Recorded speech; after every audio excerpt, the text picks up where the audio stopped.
15 over শেষে royal Challengers বেঙ্গালুরুর run ছিল 153। 15 ওভার শেষে চেন্নাই সুপার কিংসের রান ছিল 165। অর্থাৎ ওই সময়টাতে আরসিবির চেয়ে সিএসকে 12 রানে এগিয়ে ছিল রান তাড়া করার ক্ষেত্রে। এবং হিসাবটা যখন শেষ 5 ওভারের, হ্যাঁ ঠিক আছে, তারা আরসিবি 3 উইকেট হারিয়েছে, সিএসকে না হয় 6 উইকেট হারিয়েছে, কিন্তু শেষ 5 ওভারে যখন তারা খেলাটা নিয়ে গেছে তারা তো জিততে পারতো, জিততেই পারতো। অথচ চেন্নাই তো যেতেই নি, বরং 43 রানের বিশাল ব্যবধানে তারা হেরে গিয়েছে। 15 ওভার শেষে দুই দলের রানের হিসাবে তারা 12 রানে এগিয়ে থাকা সত্ত্বেও। কেন, কি কারণে? ঠিক ওই জায়গাটাতেই চেন্নাই সুপার কিংসের এই হ্যাট্রিক পরাজয় এবং রয়্যাল চ্যালেঞ্জার্স বেঙ্গালুরুর টানা দ্বিতীয় জয়ের টার্নিং পয়েন্ট। আমার মনে হয় না এইটার সঙ্গে আপনারা কেউ আর কোনো রকম দ্বিমত করবেন।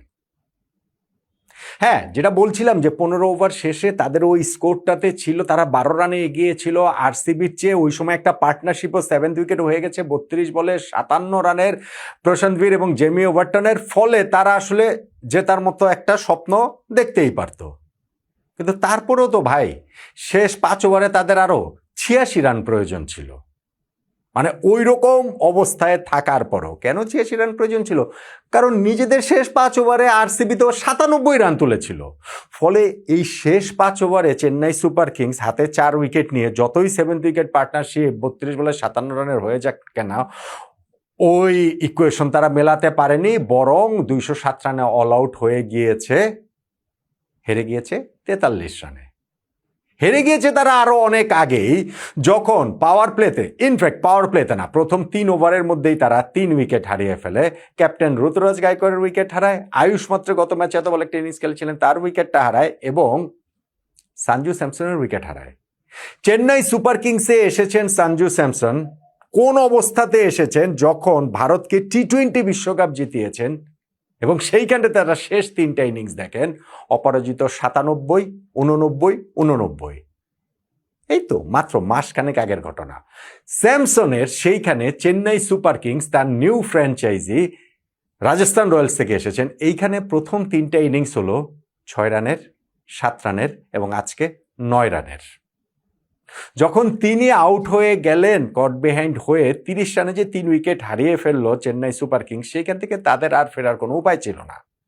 251 রান টার্গেট ভাই, 30 রানে 3 ওভারের মধ্যে 3 উইকেট হারিয়ে ফেললে আর কামব্যাকটা করে কিভাবে? হ্যাঁ, পাওয়ার প্লেতে আর কোনো তাদের উইকেট যায় নাই, 77 রান তারা তুলে ফেলেছে, কেননা সরফরাজ খান একটা প্লিস্টারিং ইনিংস খেলেছেন, তিনি 24 বলে 50 করেছেন। কিন্তু পাওয়ার প্লে শেষ হওয়ার পরপরই ওই 7th ওভারটাতে তিনি আরও একটা বিগ শটের চেষ্টায় ক্রুনাল পান্ডিয়ার বলে স্ট্যাম্পড হয়ে গেলেন।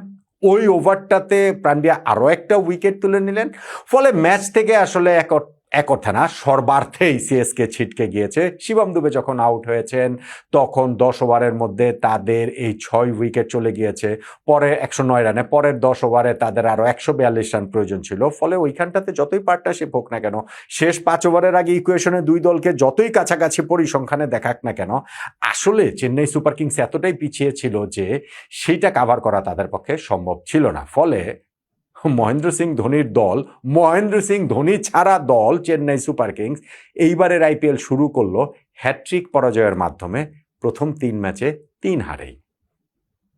অন্যদিকে রয়্যাল চ্যালেঞ্জার্স বেঙ্গালুরু, বিরাট কোহলির আরসিবি, ডিফেন্ডিং চ্যাম্পিয়ন আরসিবি, তারা প্রথম ম্যাচ যেমন জিতেছে সেকেন্ড ম্যাচটাও তারা ঠিক তেমনিভাবেই জিতলো। হ্যাঁ, বিরাট কোহলি একটা লাইফ পেয়েছিলেন 6 না 7 রানে, কিন্তু সেটাকে খুব ভালোভাবে তিনি কাজে লাগাতে পারেননি। যে শিবম দুবে তার ক্যাচ ফেলেছেন, সেই দুবের হাতেই ক্যাচ দিয়ে আউট হয়ে গেছেন 28 রান করে। কিন্তু তারপরে তারা পাওয়ার প্লেতে আর কোনো উইকেট হারায় নাই, এই এক উইকেটে কত 51 রান তারা তুলেছিল, এবং 10 ওভার শেষেও তাদের রান ছিল 1 উইকেটে 91। তখন বোঝা যায়নি যে 250 রান তারা করে ফেলবে, ওই রকম রান তাদের হয়ে যাবে। ইনফ্যাক্ট যেটা আমি বলছিলাম, 15 ওভার শেষেও তো তাদের স্কোরটা ছিল 153, 3 উইকেটে। কিন্তু সেইখান থেকে যেইভাবে টিম ডেভিড ওই সময় তিনি যে ক্রিজে আসলেন 15 নম্বর ওভারে 3rd উইকেট পড়ার পরে, পাড্ডিকাল তিনি হচ্ছে গিয়ে ওই 29 বলে 50 করার পর যে আউট হয়েছেন, এরপরে যে একটা ইনিংস খেললেন টিম ডেভিড, মাত্র 25 বলে অপরাজিত 70 রানের ইনিংস। যেই ইনিংসে 8টা ছক্কা মেরেছেন, 3টা 4 মেরেছেন, অর্থাৎ 70 রানের মধ্যে ছক্কাতেই এসেছে 48 রান, ছক্কা 4 মিলিয়ে এসেছে 60 রান।